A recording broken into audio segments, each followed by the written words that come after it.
Halo sahabat Stoik, apa kabar? Semoga kabar kita pada baik dan sehat ya. Sahabat Stoik, pernahkah kita berada pada situasi seperti berikut? Terlalu banyak beban di pundak, kurang nyaman karena gangguan sekitar, merasakan dari sejumlah problem yang tak kunjung selesai, diremehkan lantaran tak ada kemajuan dan pencapaian, kecewa dengan diri sendiri kemudian menghabiskan waktu dengan sia-sia. Alhasil pada akhirnya kita dianggap tak bernilai oleh orang-orang di sekitar kita. Oke. Pada kesempatan kali ini kita akan membahas tentang 5 cara untuk menjadi pribadi yang lebih bernilai dengan menggunakan prinsip stoikisme. 5 cara ini berguna untuk meningkatkan kembali mental dan kepercayaan diri kita, sehingga kita akan lebih bernilai di mata masyarakat. Lantas apa saja 5 cara tersebut? Sebelum masuk ke topik pembahasan, alangkah baiknya Sobat Stoik menekan tombol subscribe terlebih dahulu bagi yang belum. Bagi yang sudah, kami ucapkan terima kasih. Kebaikan dimulai dari hal kecil dan tidak dipungut biaya, tetapi akan sangat berguna bagi kami, sehingga kami lebih semangat dalam berkarya dan menebar manfaat. Tonton video ini sampai habis dan jangan lewatkan satu bagian pun. Chapter 1 Pengendalian Diri. Kita pernah mendengar berita bahwa ada seseorang yang mati bunuh diri lantaran kena bully, body shaming. Maaf, seperti contoh, diejek karena gendut. Kita juga pernah tahu berita tentang orang yang mati bunuh diri dikarenakan hutang yang banyak dan tak bisa dibayarkan. Bahkan ada pejabat dan artis yang juga mengakhiri hidup dikarenakan masalah berat dan tak mampu mereka hadapi. Di Jepang, kasus bunuh diri sangat tinggi. Padahal kita tahu Jepang merupakan negara maju dan terdepan.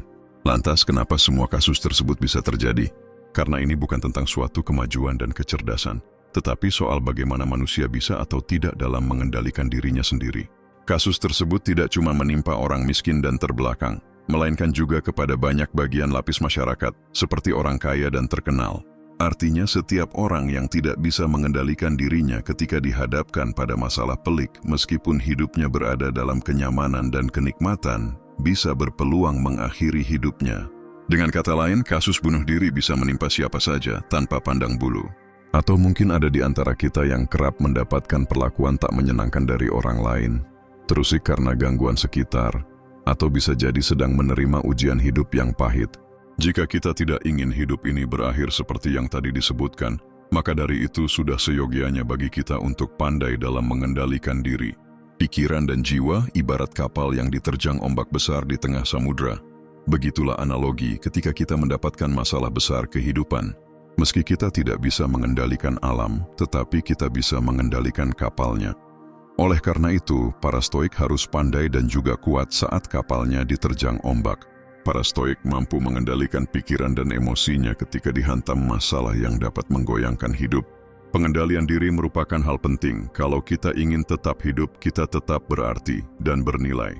Sebab jika kita lemah dan salah langkah, maka tak menutup kemungkinan hidup kita bisa saja berakhir sia-sia tanpa arti. Lantas apakah kita yang mengaku mengikuti jalan hidup stoa mau mati tanpa makna? Tentu saja tidak. Maka dari itu, mulai dari sekarang, kita sudah sepantasnya belajar dalam pengendalian diri, demi tetap membuat hidup kita jauh lebih bernilai. Marcus Aurelius pernah berkata, kebahagiaanmu bergantung pada kualitas pikiranmu sendiri. Chapter 2 Berbuat kebajikan dan menjauhi perkara buruk. Kita menyadari bahwa di sekeliling kita ada orang yang buruk akhlaknya, pedas omongannya, dan kotor tangannya. Atau ketika berada di hadapan kita, senyumannya amat manis dan tampil baik. Namun di belakang kita ternyata perilakunya lebih buruk daripada iblis. Kita pun tahu berita tentang orang berpendidikan tinggi dan berlatar belakang baik, tapi terjerat kasus besar seperti korupsi dan pembunuhan. Ada oknum guru dan ustadz yang ketahuan berbuat mesum terhadap murid dan santrinya. Lebih parah lagi adalah ayah mencabuli putri kandung sendiri. Dan masih banyak lagi kasus lainnya. Lantas kenapa semua bisa terjadi? Karena hal tersebut bisa terjadi bukan karena mereka bodoh dan tak berpendidikan, melainkan karena akal dan hati yang rusak, melainkan lantaran moral mereka yang rendah. Artinya setiap manusia bisa saja berbuat salah dan terjerumus dalam perbuatan dosa, termasuk kita semua. Setiap kita, tanpa terkecuali, bisa berpeluang jatuh dalam jurang kesesatan jika tak pandai dalam mengontrol pikiran dan emosi. Jika kita ingin hidup lebih bernilai, jangan sampai menjadi bagian seperti mereka. Dan jika kita masih tetap teguh hidup di atas jalan filosofi stoikisme, maka sudah barang tentu kita mesti menghindari perilaku buruk. Saya, Anda, dan kita semua pasti pernah melakukan kesalahan. Tidak ada dari kita yang pernah selamat dari hal demikian.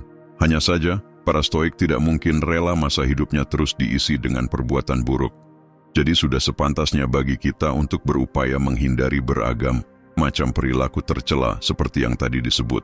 Apakah kita mau termasuk seperti pejabat korup, pasangan yang berselingkuh, ayah bejat, anak durhaka, guru tak bermoral, dan lain sebagainya? Jawabannya tentu saja tidak. Bukan sekadar menghindari yang buruk saja, tetapi kita juga didorong guna melakukan kebajikan apabila ingin menjadi pribadi yang lebih bernilai. Ada banyak kebajikan yang bisa kita lakukan. Misalkan, sebagai anak kita berbakti pada orang tua, sebagai suami kita menafkahi anak dan istri, sebagai teman kita royal, sebagai karyawan kita loyal. Pada saat bergaul dengan masyarakat kita murah senyum dan nyaman ketika sedang mengobrol. Ringan tangan begitu ada saudara kita yang meminta bantuan. Menjunjung nilai-nilai luhur seperti kebijaksanaan dan keadilan. Tak kalah penting adalah tetap berbuat baik dan menebarkan manfaat. Singkat cerita, jika kita ingin lebih bernilai, maka sebaiknya menghindari perilaku buruk serta melakukan kebajikan semampu yang kita bisa. Seneca pernah berkata, kebajikan itu cukup untuk mencapai kebahagiaan. Chapter 3 Tangguh. Sebelumnya kita telah membahas tentang contoh-contoh buruk yang tak bagus diikuti.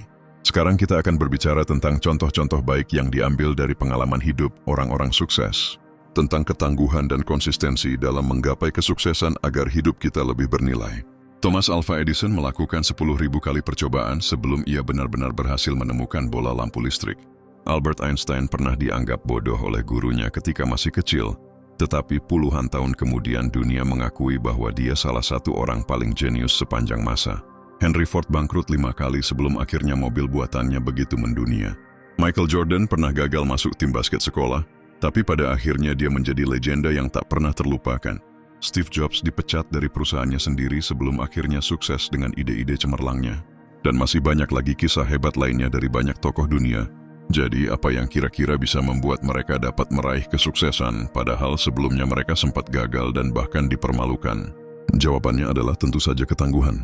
Meski mereka gagal berulang kali, sering jatuh, namun mereka tetap kuat dan bangkit. Tidak ada kata menyerah dari diri mereka. Tekad, kepercayaan diri, konsistensi, dan tentu saja karena mereka tangguh. Jika saja mereka lemah dan gampang berputus asa, tidak mungkin mereka mendapatkan keberhasilan. Ketika ditimpa kegagalan dan kesusahan, mereka tidak menjadikannya sebagai alasan untuk berhenti berusaha. Sebaliknya, mereka justru menjadikannya untuk memperkuat diri. Dan mereka tidak menjadikan kesulitan sebagai penghalang. Akan tetapi mereka menjadikannya sebagai peluang, sehingga ide-ide baru akan muncul. Begitulah cara orang-orang sukses dalam menyikapi kesulitan dan kegagalan. Dengan memiliki sikap tangguh dan penuh semangat, mereka bahkan melampaui apa yang mereka dambakan. Maka dari itu, sudah sepatunya bagi kita para Stoik supaya memiliki ketangguhan dalam menghadapi kesulitan dan kegagalan sehingga kita bisa lebih bernilai. Epictetus pernah berkata, kesulitan memperlihatkan kepada kita siapa kita sebenarnya. Chapter 4 Sederhana.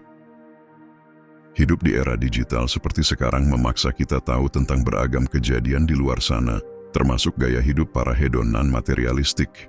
Media sosial tidak hanya dijadikan sebagai alat dalam bersosialisasi, tetapi juga dijadikan sebagai media dalam memamerkan gaya hidup berlebihan. Tak jarang kita mendapati artis, seleb medsos, atau bahkan orang terdekat kita yang hobi flexing dan pamer pencapaian.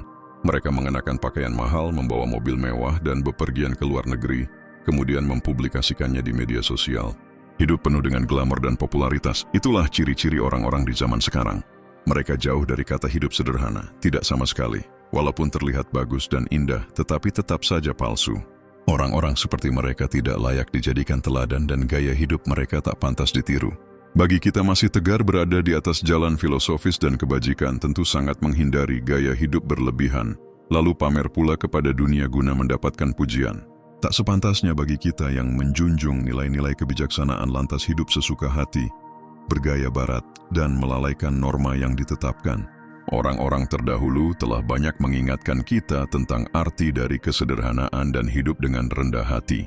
Tidak sekadar menghindari hasrat dan nafsu duniawi, para Stoik juga dituntut untuk puas dan bersyukur atas apa yang telah diraih, karena ketenangan itu tempatnya di hati.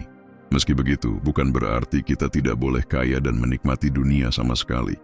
Karena salah satu penyebab kehancuran adalah kemiskinan. Disinilah para stoik mesti bijak dalam menyikapi harta dan perkara duniawi. Mereka tetap kaya harta tetapi lebih penting kaya hati, sehingga mereka tahu apa arti dari kesederhanaan. Oleh sebab itu kita wajib memiliki kesederhanaan guna menjadikan hidup lebih berarti. Plato pernah berkata, kesederhanaan adalah kunci menuju kebahagiaan sejati. Chapter 5 Bijaksana terhadap waktu. Adakah di antara kita yang hingga saat ini masih saja membuang-buang waktu untuk hal yang tak bermanfaat? Adakah di antara kita yang waktunya banyak dihabiskan di media sosial dan game daripada sekadar berkumpul bersama orang terkasih? Mendekatkan yang jauh tapi menjauhkan yang dekat, begitulah. Atau adakah dari kita yang karena terlalu sering main ponsel lantas melupakan kewajiban, seperti ibadah, bekerja, belajar, dan lainnya? Jika iya memang demikian, sebaiknya kita ubah dari sekarang pola hidup buruk seperti itu, sebab tidak ada stoik yang tidak menghargai waktu di dalam hidupnya. Para pemikir bijak terdahulu sangat menghargai waktu dan tidak akan membiarkan hari-hari mereka terlewati kecuali diisi dengan hal positif dan bermanfaat. Bagaimana mungkin kita mau dianggap sebagai orang bernilai kalau pas pagi hari baru bangun saja kita buka HP? Hal pertama yang kita lakukan adalah buka notif, lihat pesan, cek email, menghitung jumlah like, dan scroll. Bagaimana mungkin kita mau jadi orang bernilai kalau dari pagi sampai malam kegiatan kita cuma kebanyakan main HP dan sibuk mengurusi media sosial, lalu melalaikan kewajiban dan menelantarkan orang di rumah? Kita tidak akan bisa jadi orang yang bernilai kalau tidak bijaksana terhadap waktu. Kita tidak akan bisa menjadi pribadi yang baik kalau hanya sibuk pada hal yang tidak bermanfaat. Jika biasanya kita berada pada rutinitas buruk dan tidak produktif, maka sebaiknya kita ubah pola pikir dan pola hidup kita mulai dari sekarang. Diawali ketika kita baru bangun tidur. Beribadah dan berdoa, bisa juga meditasi bagi yang non-muslim. Ibadah dan meditasi sangat berguna untuk kesehatan pikiran dan jiwa. Alangkah baiknya gelas yang kosong itu dituangkan air bersih dan segar, layaknya udara pagi yang kita hisap hingga ke rongga dada. Ibadah dan meditasi akan sangat membantu kita dalam mengawali hari-hari yang berat dan melelahkan. Jika kita mengawali aktivitas dengan pikiran fresh, kita akan jauh lebih semangat. Selanjutnya adalah mengkonsumsi makanan yang bergizi baik di pagi, siang, maupun malam hari. Hindari makanan olahan tepung, gorengan, gula, dan jajanan. Kemudian ganti dengan makanan yang jauh lebih sehat, seperti sayur, buah, kacang, daging sedikit olahan, susu segar, dan lainnya. Cukup makan pisang atau kurma dan segelas air, lalu bersiap berolahraga. Jogging, workout, atau bermain futsal. Walaupun tidak setiap hari, usahakan minimal 3 jam selama 1 pekan. Nah, mungkin ada di antara kita yang kerja 8-10 jam dalam sehari. Biasakan membaca minimal 1 jam setiap hari. Jangan lupa mengobrol. Berbicara setidaknya 30 menit dalam sehari akan membantu mengurangi stres, terutama berbincang bersama pasangan, orang tua, dan anak.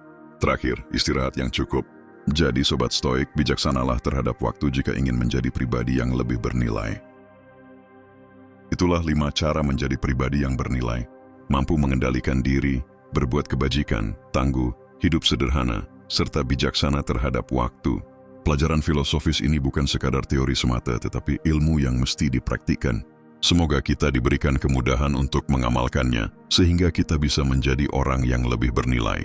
Sekian konten kali ini, semoga bermanfaat. Jangan lupa like dan tekan tombol subscribe bagi yang belum, karena itu sangat berguna bagi perkembangan channel kami. Gratis, tidak dipungut biaya sama sekali. Jangan pernah remehkan satu kebaikan kecil. Ya, sampai jumpa pada konten lainnya, dan terima kasih.